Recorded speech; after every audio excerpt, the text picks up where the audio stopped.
Hello everyone, this is Taryn with Wonderfully Made Handcrafting, and today we're working through day 2 of By the Well for God's Fear the Lord kit.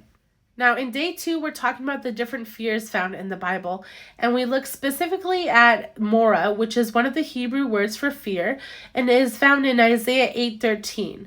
And that verse says, "But the Lord of hosts, him you shall honor as holy. Let him be your fear, and let him be your dread." And so as we look at this Mora fear, Tom says this usage indeed does carry a sense of fearfulness, but it also carries a sense of reverence. And so that is why this day is called Because He is Holy, because we're looking at His holiness and revering it and are in fear because He is so holy. So I wanted to look more into this verse, and so I was reading a commentary by David Guzik, and he writes, "Instead of fearing conspiracies and threats, fear God. Don't see yourself at the mercy of opposing armies. You are in God's hands. Worry about your place with the Lord instead of your enemies." That quote was really powerful for me, especially with the times that we're living in now, and so I wanted to type it up and put it on one of the library cards that was included in the kit. I grabbed my old Webster's dictionary and picked out this picture of a waterfall.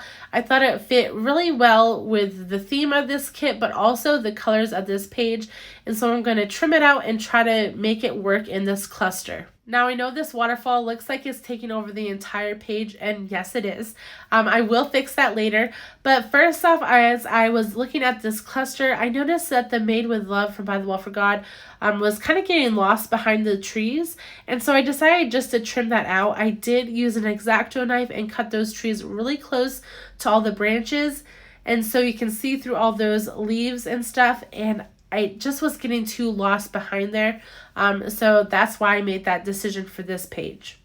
Now I really wanted to use that plaid paper from the paper pack. This was my favorite paper this month, and so I really wanted to use it in this layering piece. And here I decide to tear off the bottom part of this waterfall paper, and that helps a lot to cut back it from overtaking the page.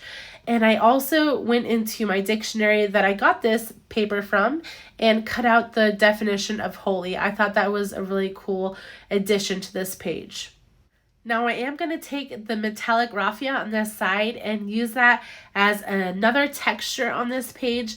This was a little addition that Lori put in to the kit, and I think it's so fun. My mom used to create crafts with this stuff, and so it kind of brings back a little bit of memories.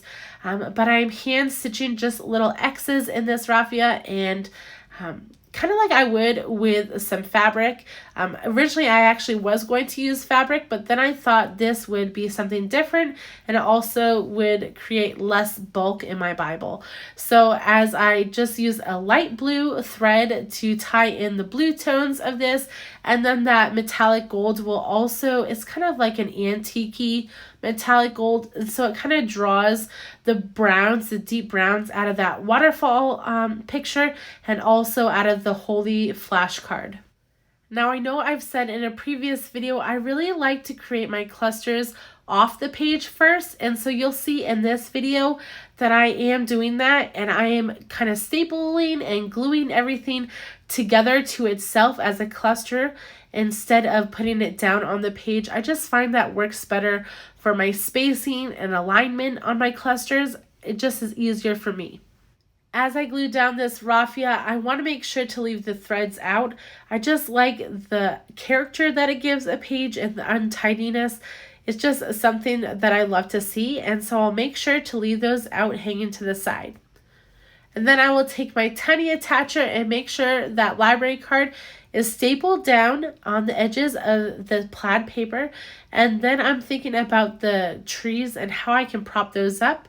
But before I do that, I know I want to attach the plaid paper to the waterfall, and so I'm just going to use a little bit on the corner to make sure that those are stuck together before I move on with this cluster.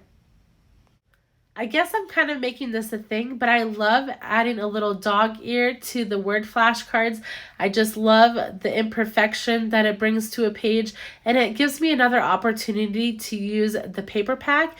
And so I choose one of the tree papers and add that to the corner like it is the back side of that flashcard as I fold that over. I will end up adding a little brad to this corner and gluing it down. The brad will look like it's holding the corner down, but obviously it's not. I'm just going through that first layer, and then I will add this to my cluster. I really liked adding this holy definition to the page. Not only is it cool because I have the definition on the page now, but also because it balances out the colors in this cluster.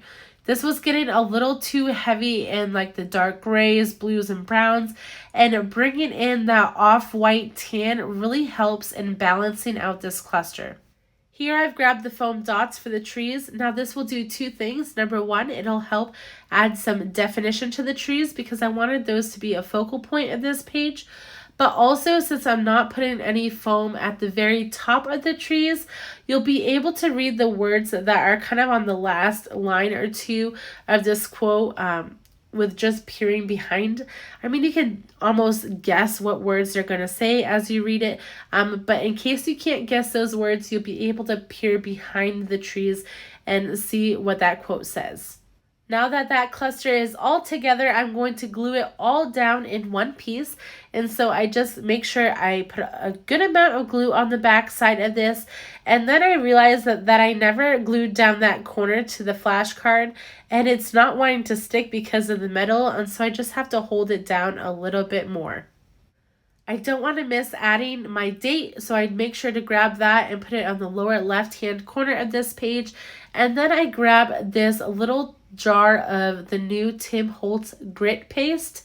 This is in the color Crypt. It comes in a 2-pack from Tim Holtz Halloween line, but you obviously don't have to use it for Halloween.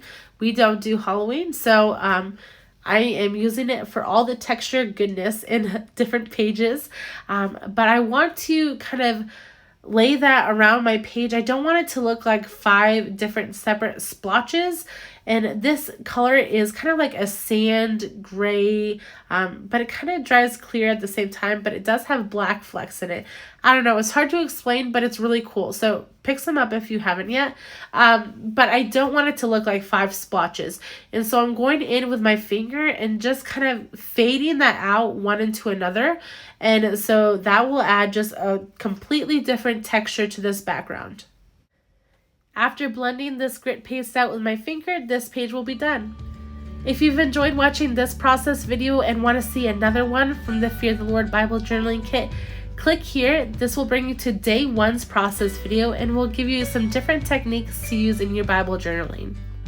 If you haven't already, I hope you subscribe to my channel, and you can follow me over on Instagram at Wonderfully Made Handcrafting. I'll make sure to link everything down below, and I hope you have a wonderful day, guys. Bye.